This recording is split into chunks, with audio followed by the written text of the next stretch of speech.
Nama Om Vishnupadaya Krishna Prasthaya Bhutale Srimati Bhaktivedanta Swami Niti Namane Namaste Saraswati Deve Gauravani Pacharni Nivase Sissa Nivadi Paskatyade Satarne Vandeham Shri Guru Shri Yuta Padakamalam Shri Gurun Vaishnavamscha Shri Rupam Sagrajatam Sahagana Raghunatam Vitam Stam Sajivam Sadvoitam Sadvadutam Parijana Sahita Krishna Chaitanya Devam Shri Radha Krishna Padam Sahagana Lalita Shri Vishakam Vitamscha Vanchakalpatubhascha Kipasindabhyebhatapati Tanam Pavanevyo Vaishnavebhu Namo Namaha. Om Namo Bhagavate Vasudevaya. Om Namo Bhagavate Vasudevaya. Om Namo Bhagavate Vasudevaya. So it's January 14th, 2020 in Krishna Balaram Temple in Vrindavan, and we're reading from Srimad Bhagavatam, Canto 9, Chapter 13, The Dynasty of Maharaj Nimi, Text 6. Ityutsasarja swam deham Nimiradyatvako vida Mitra Varuna Yor Jagne Urvasyam Prapitamaha Iti.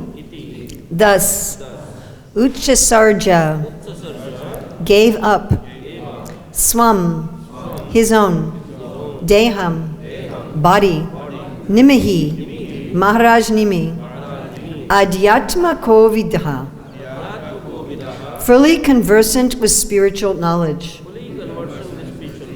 Mitra Varunayo, from the semen of Mitra and Varuna, discharged from seeing the beauty of Urvasi.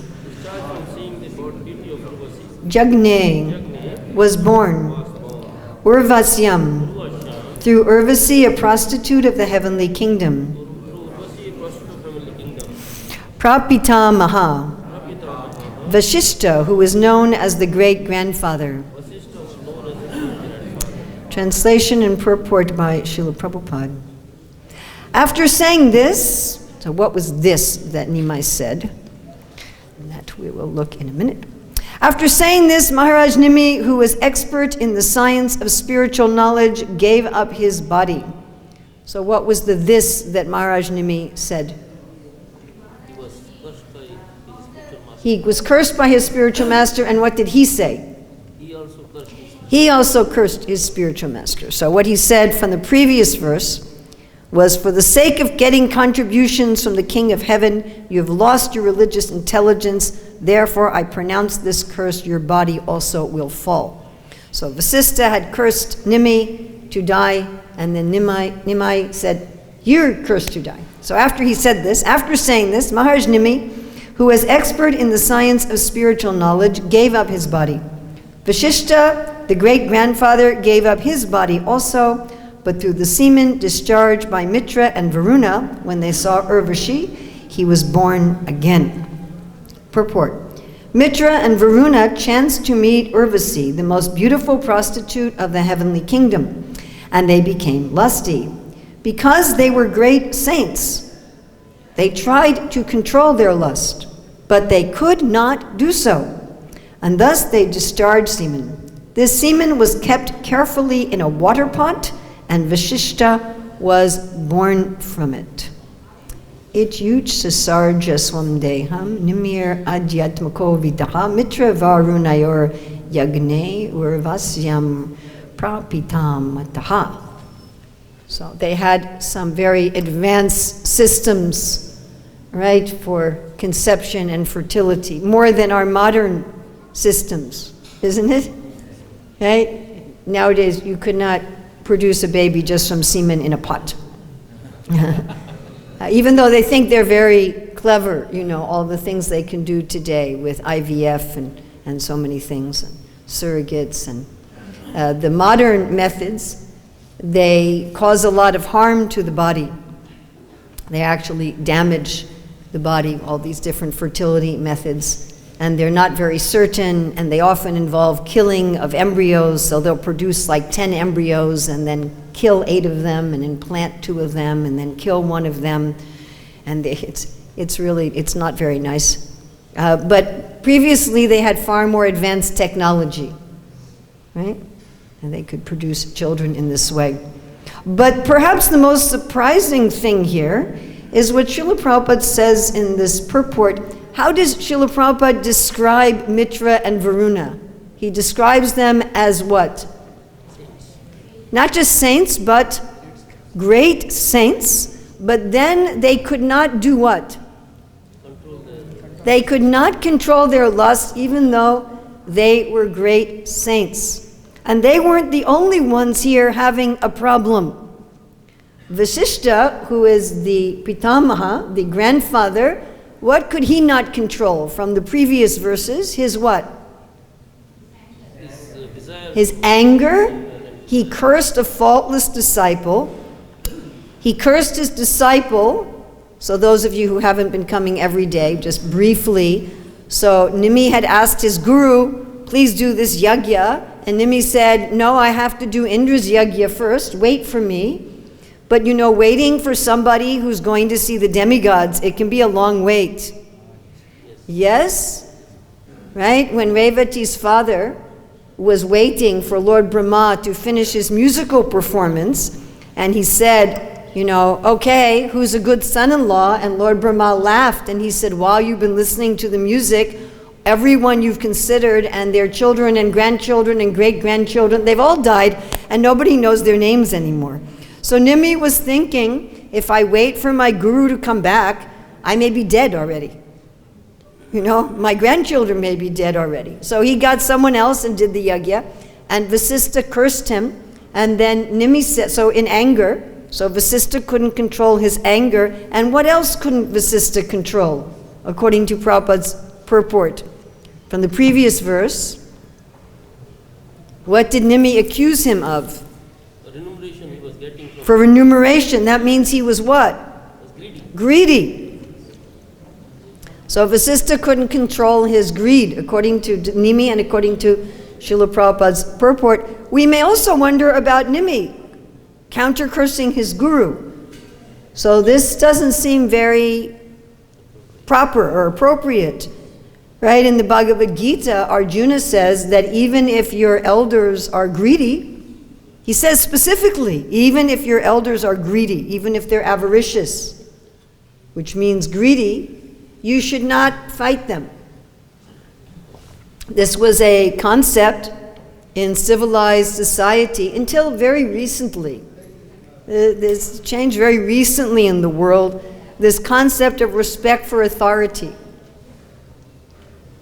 You know, it used to be what your teacher said, even in an ordinary school, you did.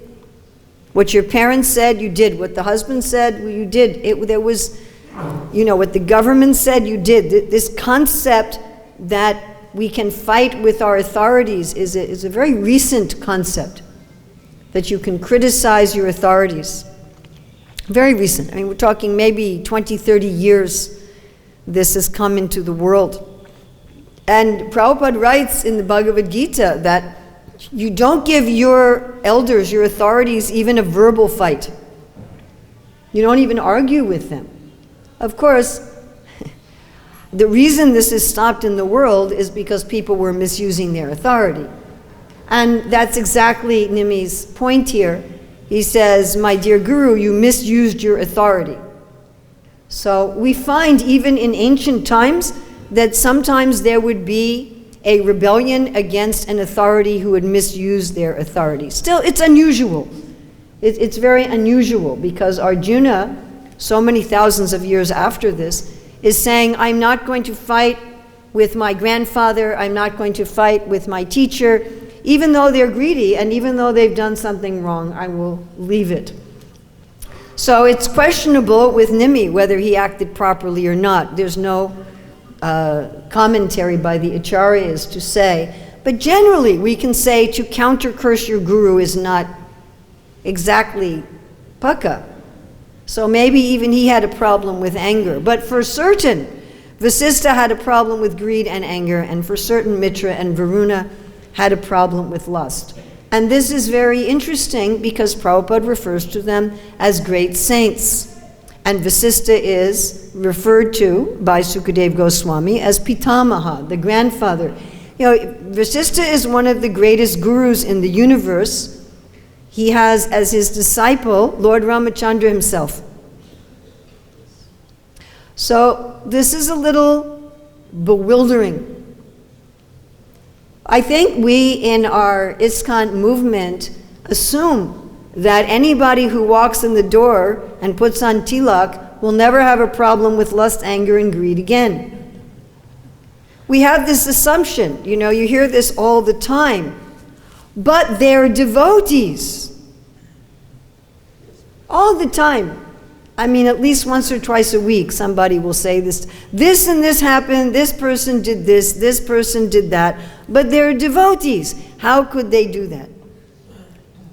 And then people also may think, well, I'm putting on tilak and tulsi and I'm chanting, so I cannot have any problem with lust, anger, and greed. And we get surprised if we have a problem. Or we may try to hide that we have a problem. But these stories are here in the Bhagavatam for our instruction. Yes, we don't, of course this is the 9th canto, very soon we're coming to Krishna Lila. And you may wonder, why doesn't Vyasadeva simply talk about Krishna Lila? Why does he have these other things here as well? Just like in the Bhagavad-Gita, Krishna talks on the one hand about the spiritual world, and he also talks about the demoniac nature, correct? Yes? Both. Not just in the 16th chapter, but so many verses in the Bhagavad-Gita where Krishna talks about Maya. So the Bhagavad-Gita, the Bhagavatam, Chaitanya Charitamrita, they're giving us both things side by side, just like in the Ishopanishad, right? Sambhutam, asambhutam. One has to know both.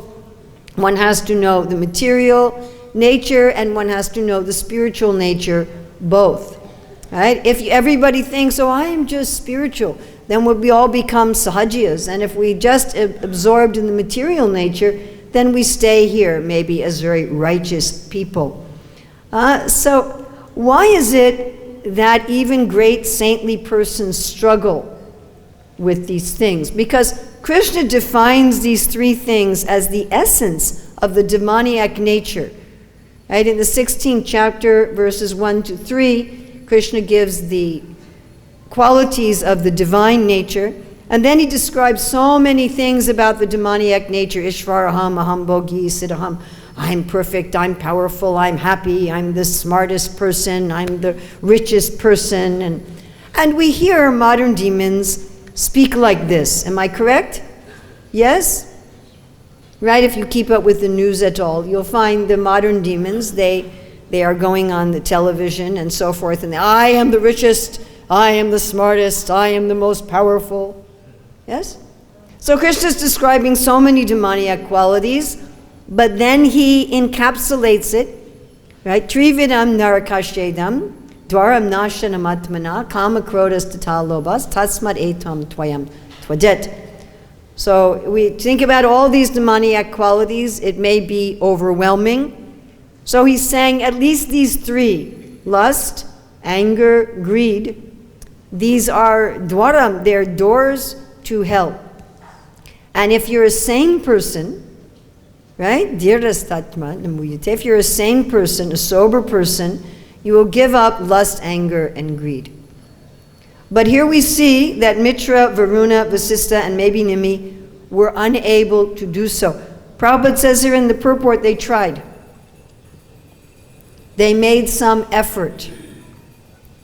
It wasn't just that they said, oh, here's Urvasi, let's go enjoy with Urvasi. They made some effort, but they could not do so. And these are not just even great saintly persons in an ordinary sense. I mean, Mitra and Varuna are demigods.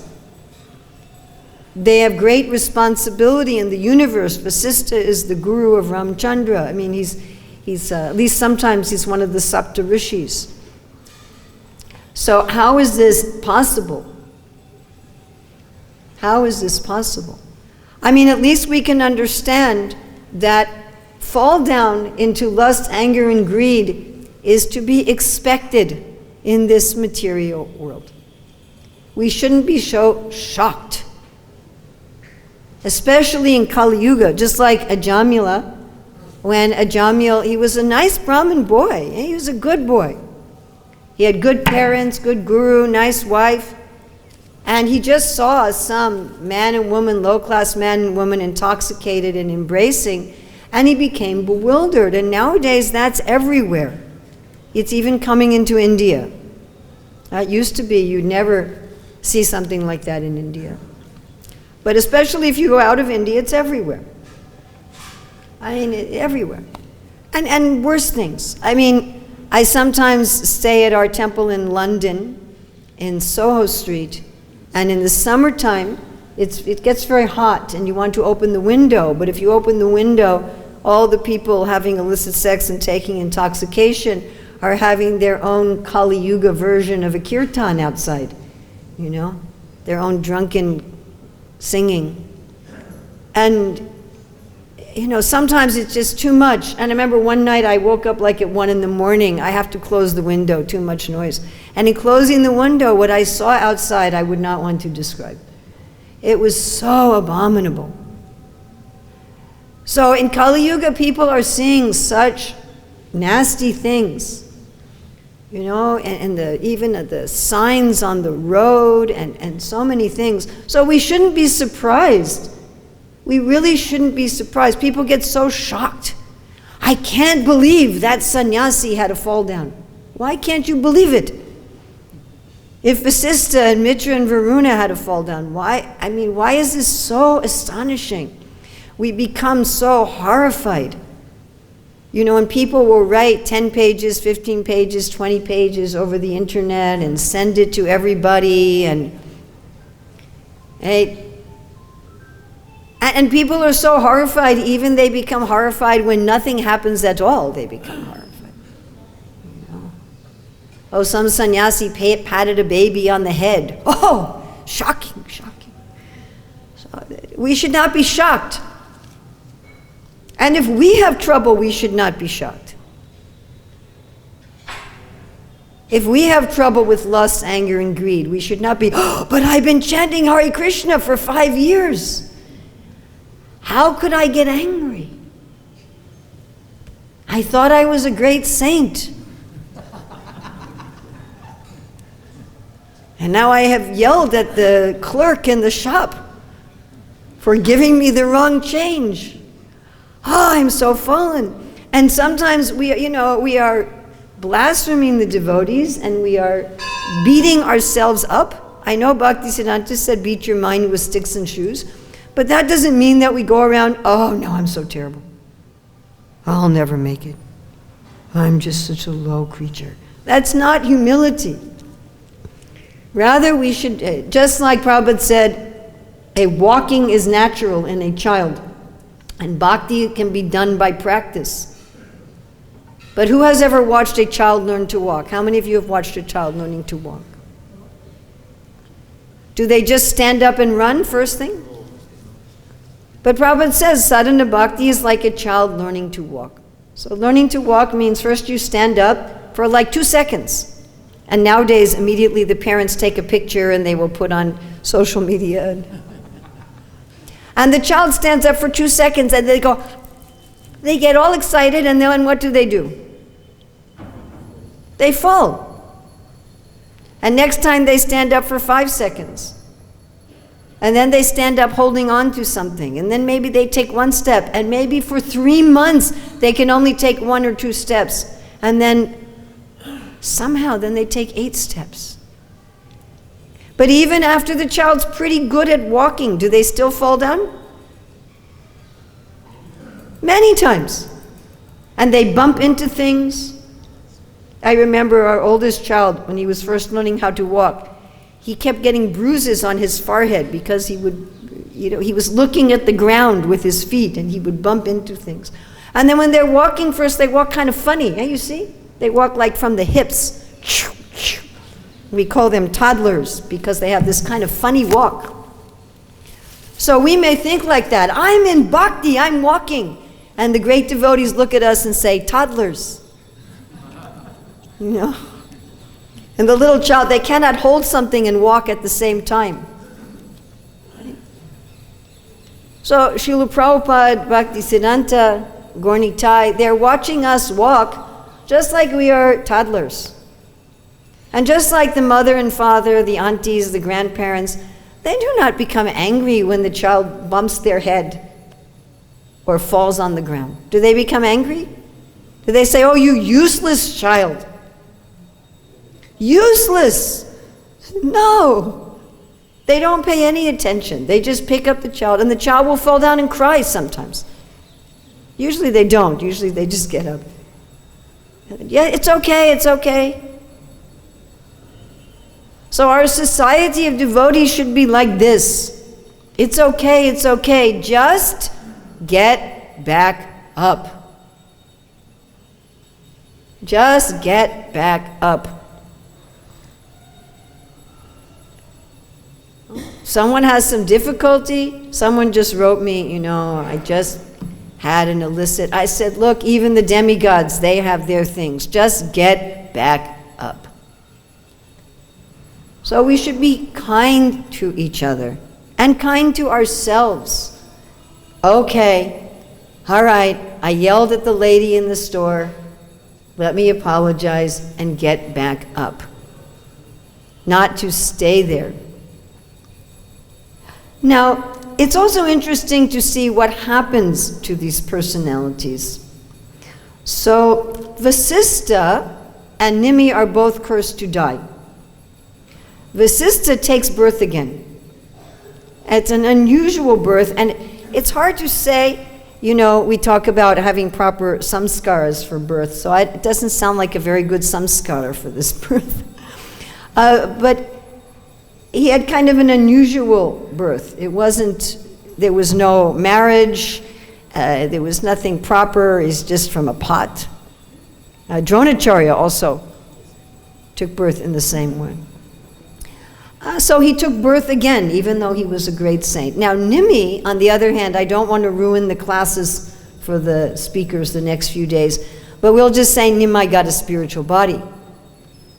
He did not have to take birth again. He could have even, but he refused. He said, I want a spiritual body. So even though he counter-cursed his guru to die, still he went back to Godhead. It says specifically he got a spiritual body to serve the lotus feet of the Lord. So this is also interesting. One would assume that Vasishta, being the guru, and having, in one sense, the right to chastise the disciple and not show up and so forth.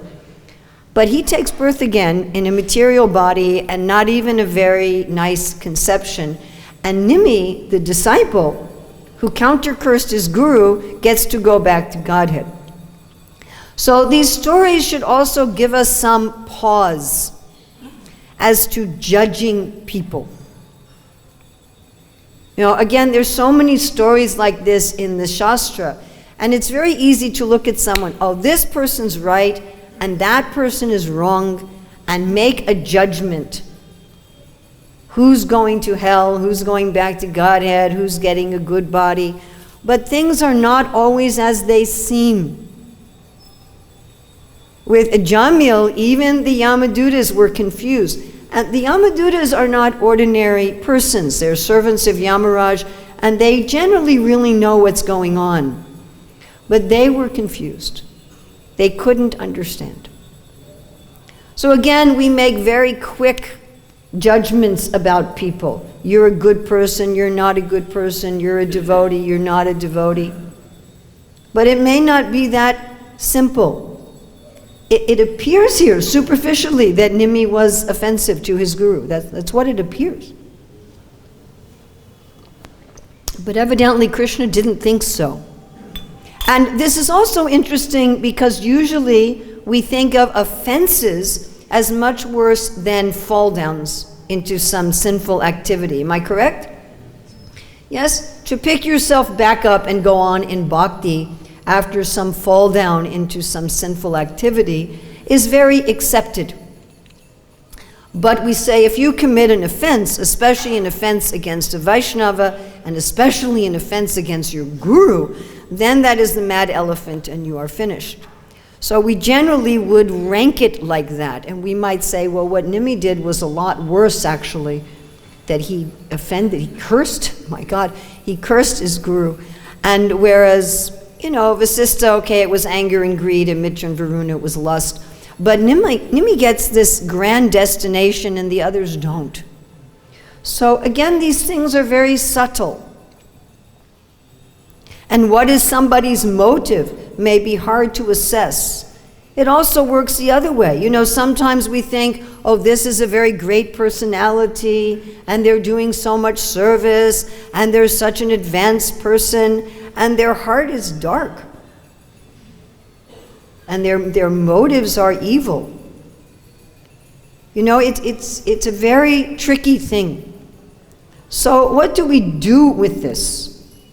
Because we are told to discriminate. The Majjhima devotee is supposed to discriminate and know with whom to associate. And of course we have our guidelines. Rupa Goswami gives for the Kanista very easy to understand guidelines. Somebody chants Hare Krishna. Okay, that's easy.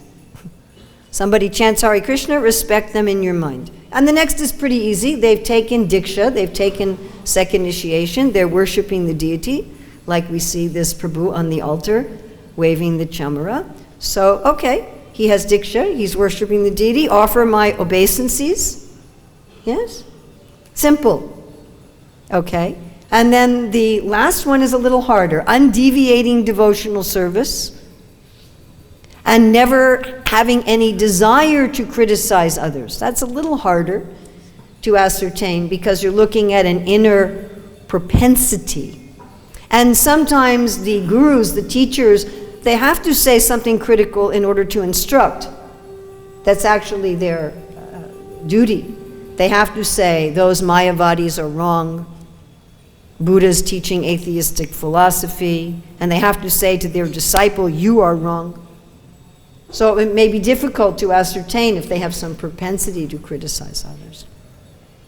But we still have some guidelines, right, especially for the first two. Or we can look in the 11th canto where it says the beginner is one who thinks God is only in the temple but doesn't know how to treat anybody, doesn't know how to interact with others. The middle person, they have love for God, their friendship with the devotees, they help the innocent, they ignore the atheists. And the advanced, they see Krishna everywhere.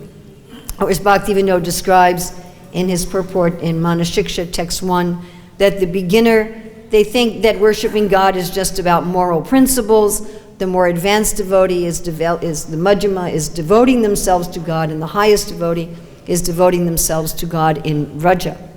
So we have some guidelines by which we can ascertain.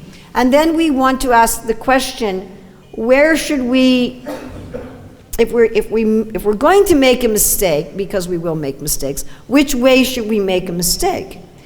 If we think somebody is more advanced than they actually are, then we may take instruction from somebody wrongly. And if we think that someone is less advanced than they actually are, we may commit an offense. And we may be guilty of criticism. So which way to go?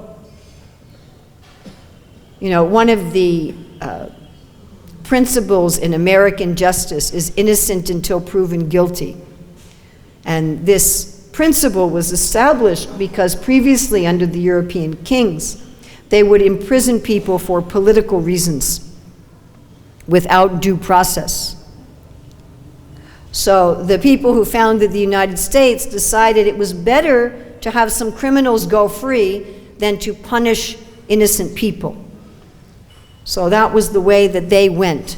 And then you have other societies that say, better to risk punishing innocent people and not let any criminals go free. So there's kind of these two different ways that one can look at it.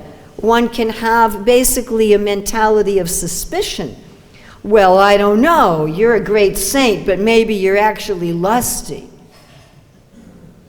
And Prabhupada says right here, you can be a great saint and be lusty, so I don't know about you.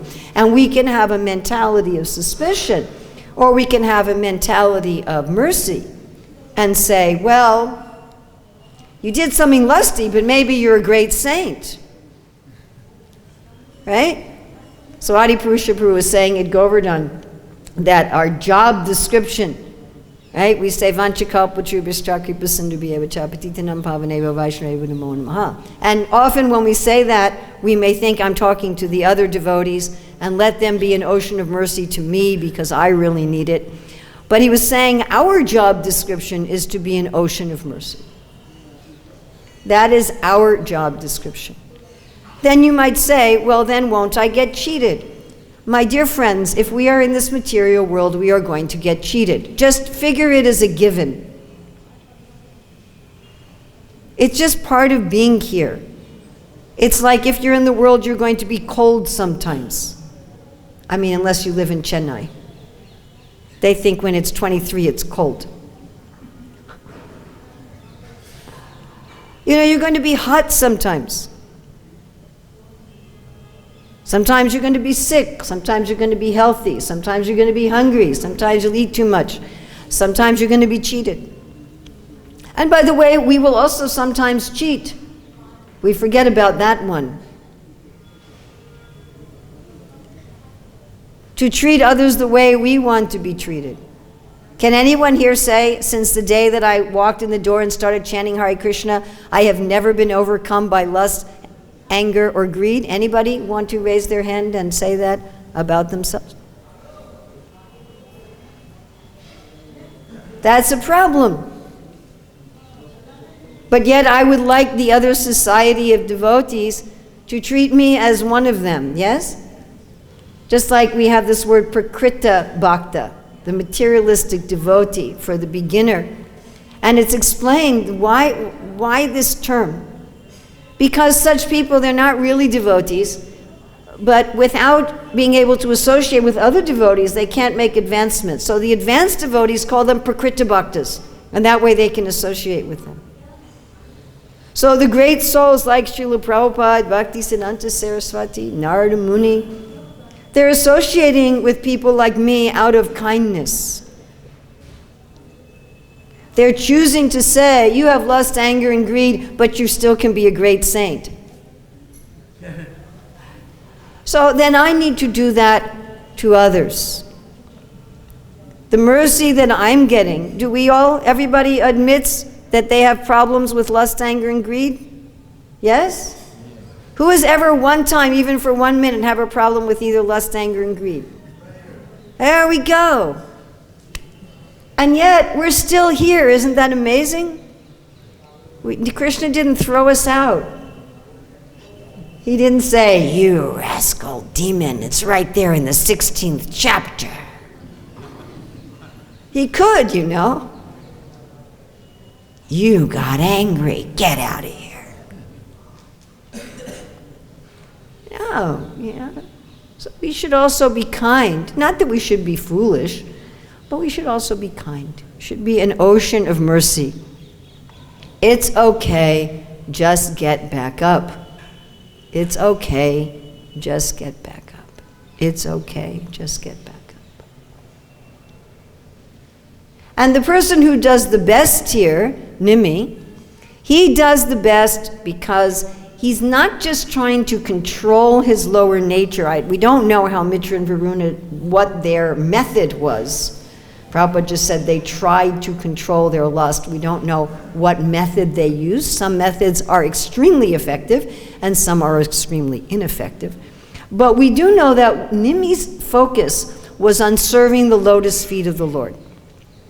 We know this again, I don't want to steal the thunder of the people who will speak in the next few days. But this was his focus, was on serving the lotus feet of the Lord. And if that's our focus, then apichet sucharacharo. Very soon everything is fixed. If we try to fix things in another way, it may be more or less effective.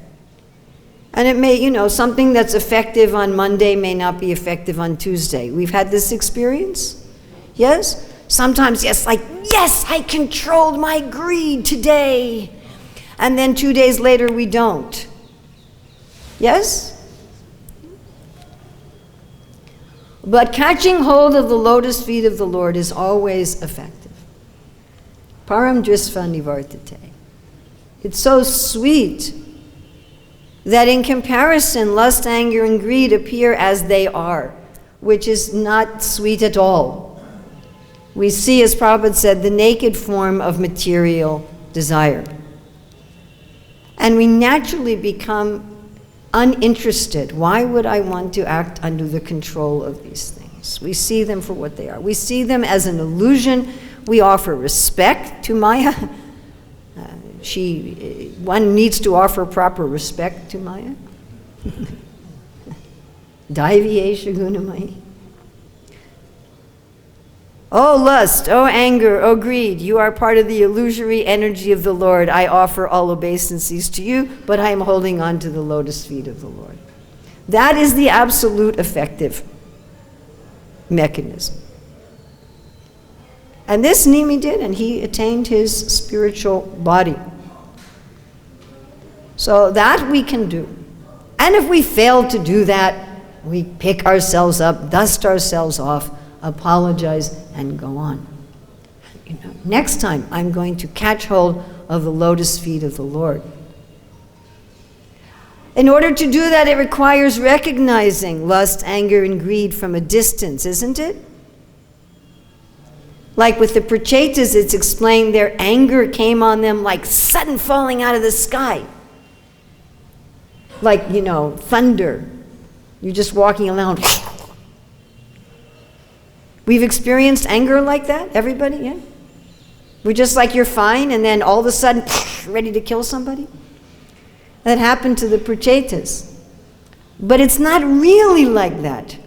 Because Krishna says in 262, 263, it's really contemplation, right? Attachment, lust, anger, there's some steps. I mean, the Prachetas are also interesting. They had just seen Lord Vishnu when that happened. But to be able to see from a distance, oh, I know you. Like maybe there's some person we know and we want to avoid, yeah? Any of you have anybody like that in your life? Somebody, I don't want to be with that person. And so from a distance you see, oh, I know that person. I'll go this way. Yeah? I'll go this way.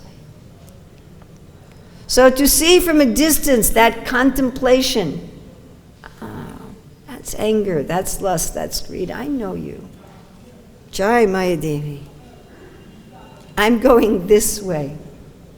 I'm taking the lotus feet of the Lord. So one way I found to be very effective in doing this is to find something very specific from Shastra. Now this method, I should give you a caveat, it requires you to study the Shastra. If you don't study the Shastra, this method does not work. It just doesn't work. One has to study the Shastra, and one has to really thoroughly study the Shastra. Is whenever we have some difficulty in our own consciousness, to think of something in the Shastra instead. So if one is struggling with lust, one could think of this. Oh boy, Mitra and Varuna, they struggled with lust when they saw Urvasi. Where did Urvasi come from? She came from Naranarayan Rishi. How did she come from Nar? And you start going into the Leela. And in 2 or 3 minutes, your own lust will be gone. Or one feels angry. Oh, that shopkeeper is cheating me. Oh yeah, Vasista also got angry. He was angry at Nimi because Nimi didn't wait for him for the sacrifice. And then what happened to him? Then he had to die, and he was born out of a pot. Wow, that's really interesting. All the ways they were born out of the pots. And then the gopis like to balance the pots on their head when they're traveling in. And you start getting absorbed in the Leela, and then your own anger, you look at the shopkeeper and you're not angry at the shopkeeper anymore.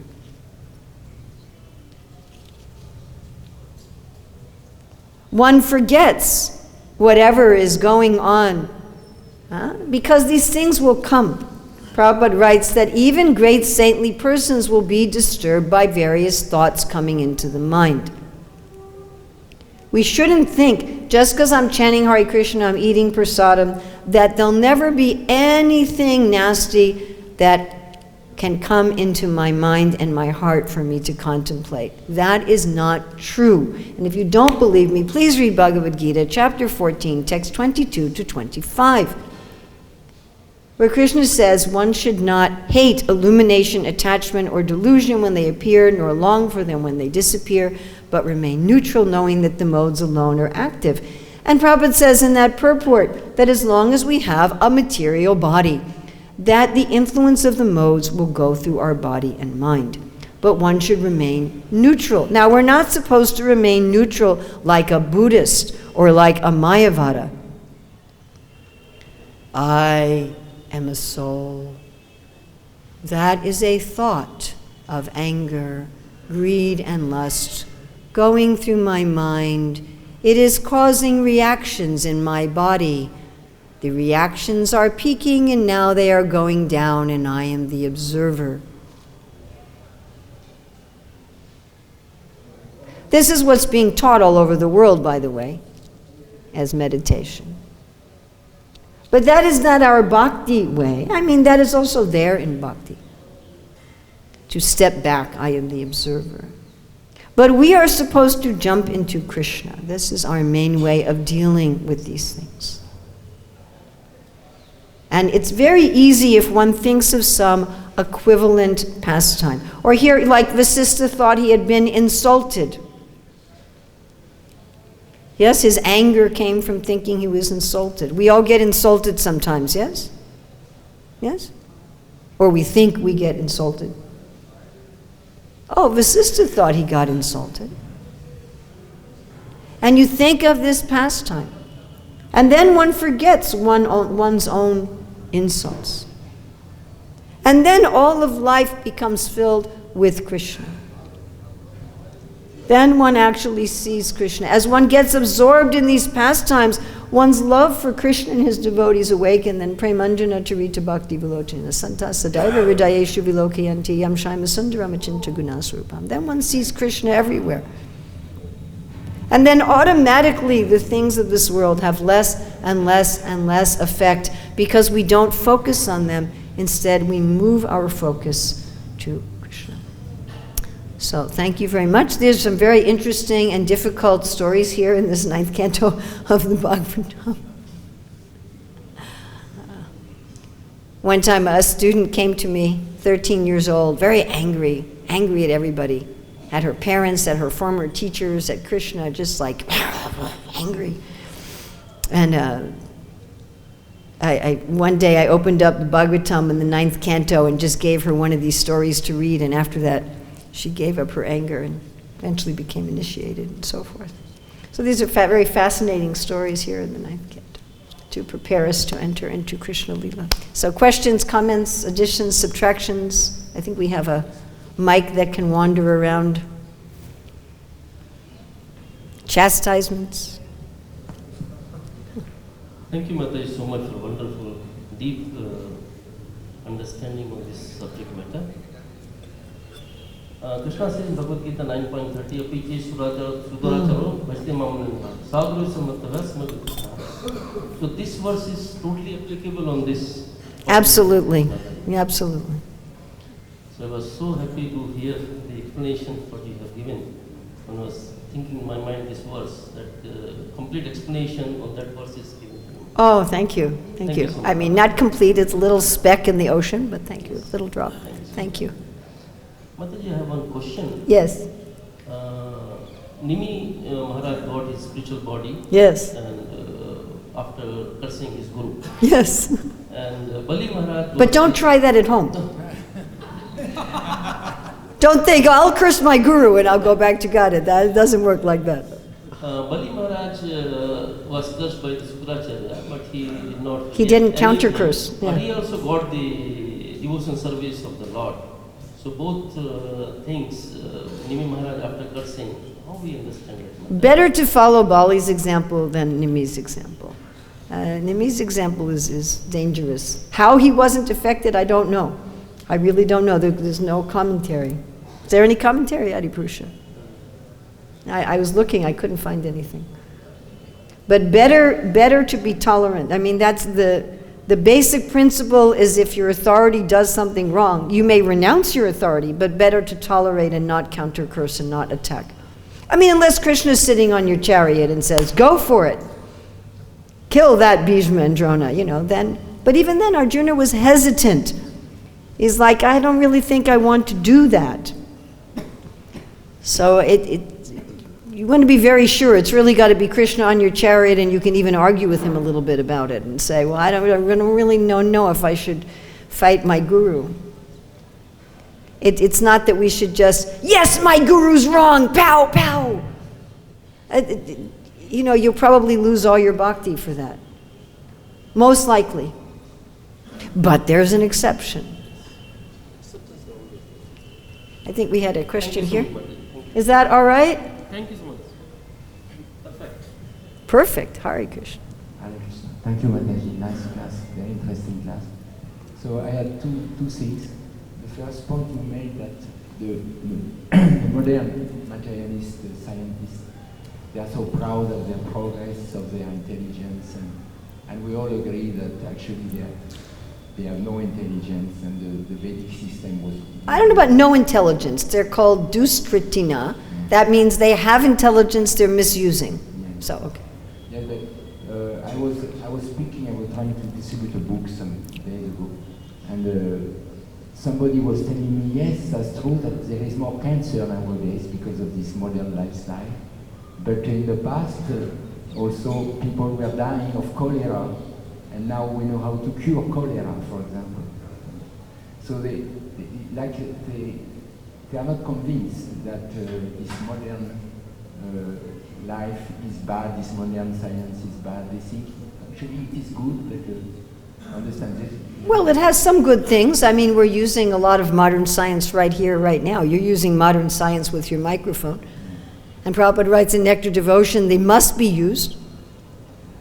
Microphones, dictaphones, so that Prabhupada says must, that we must use these things. So we're not exactly saying that modern science is bad, but we're saying it should be guided, that the people engage in science should be brahmanas by quality, to know how to use science appropriately. And in former ages, people knew how to use science more appropriately. I mean, they sometimes misuse their science too. To curse somebody and have the curse take effect is also a kind of science. I mean, I can't do that. I can't go out to a monkey and say, become a human, and it doesn't work. Even though ostensibly Prabhupada made me a brahmana, I still don't have any powers of a brahmana like that. Right? I hope none of you do. That's dangerous. But, former times they did. So if a brahmana came to you and said, become a frog, croak, croak, you became a frog, which was why the Kshatriyas were held in check by the brahmanas. It wasn't just culture. It wasn't just training in school and by their parents, but they knew you get the brahmanas angry, you become a frog. So it was a scary thing.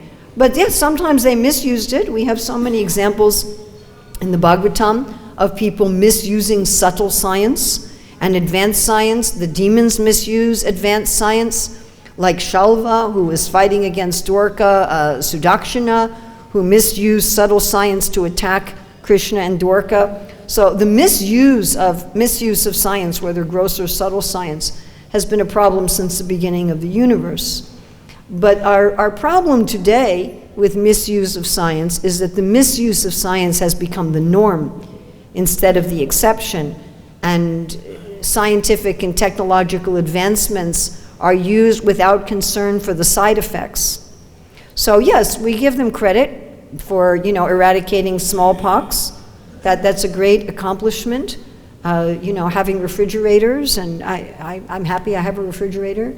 I mean, it's not that we don't give them any credit for anything, but we're saying that the advancement they make has undue side effects that are worse than the problems that they were solving. And so we want science, Prabhupada says in the first canto that science applied in the service of the Lord is Hari Kirtan. In an ideal society, we would have scientists. It's not that everyone in an ideal society is plowing the field. There's also, and it's not that all the brahmanas in an ideal society are just doing yagyas and puja. In an ideal society, we would have scientists. But the scientists would be in sattva gun, and they would know how to apply science in such a way that would benefit modern society. So that's more our argument. If we just say the scientists are all bad and everything they do is evil, I don't think that most thinking people will accept such a thing. And then they'll look at us and say, well, you're using a lot of science. And we are. So it's much more how it's applied. And if it's applied by people who are in Rajagun or Tamagun, then they don't really care. In Tamagun particularly, you don't really care about the consequences. One of the main features of Tamagun is let me do something that makes me happy right now, and whatever the consequence of this is irrelevant. So that's, yes, is that all right? Yes. Hare Krishna. Hare Krishna. Mother, you were speaking about that we get anger, although we are chanting, we get anger, sometimes we get irritated, or sometimes lust is there. Yes. So all these things are there, although we are chanting since so many years, 30 years, 40 years, 50 years or so. But these things are still approaching us and giving disturbance. So to come out from there is very difficult. Krishna says, Duratya. So we always think of Krishna. Even those things are coming, we are chanting, we are coming from morning programs, Bhagavatam, everything, we are coming still. But the things which we want that it should go away, it's not going But they won't go away. They won't go away. I'm sorry. Thank you. They won't go away. Our response to them should change. If you're thinking they're going to go away as long as we have a material body, I'm very sorry. The Shastra will not support this. If we think, well, I'm just going to wait and it's going to go away, it's going to go away, it's going to go away, it's going to go away. It's not going to go away as long as we have a material body. What will go away is how we choose to respond to them. That will change. But that is a question, I'm really sorry, it's a question of we have to practice how we respond to them. It's a deliberate abhyas yoga. It's a deliberate response. If we just think, well, I can't help it, I got angry, I got lusty, I got greedy, and I acted on it, what can I do? I'm still so fallen, or it's Krishna's fault, I've been chanting for so long, he shouldn't let it come anymore. That's not going to be helpful. Instead, if we learn to recognize these things when they are in the distance, just like I know that person will talk to me for 5 hours about useless things, and therefore I'm going to go the other way. So it's recognizing at the very, very beginning, I know you, your lust, your anger, your greed, your lamentation, your fear, your shame, your grief, all these things. I know you. And as it starts to come into our body, okay, what is there in the Shastra? Come on, come on, come on. And the mind's going, okay, what's there in the Shastra? Come on, come on, think of a Leela, think of a Leela. All right, insult. Somebody they insulted me, and I'm going to get them. Okay, who got insulted? Okay, let's see. Shishupal insulted Krishna. Vasista insulted Nimi insulted Vasista. Draupadi was insulted. Which one do I want to think about? I think about Draupadi. Wow, what it must... And start going into it. And when we change what we contemplate, then the other is just gone. Manmana bhava mad bhakto. Maya shaktam mana parta. So this is a question of practice, because I'm really sorry to have to say this. I'm really sorry. It's not just a matter of going Hare Krishna, Hare Krishna, Krishna Krishna, Hare Hare, Hare Rama, Hare Krishna, Hare Krishna, Krishna Krishna, Hare Rama, Hare Rama, Hare Krishna, Hare Krishna, Krishna Krishna, Hare Rama. Good clergyman. Why did I get angry?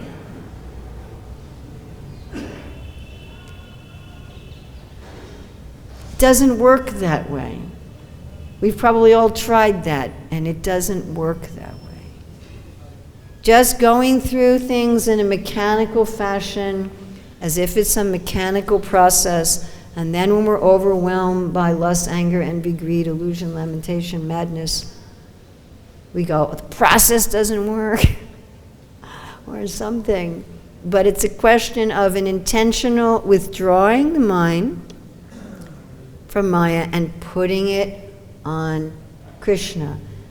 And yes, it's difficult, but Krishna says by constant practice and by detachment. And then what happens?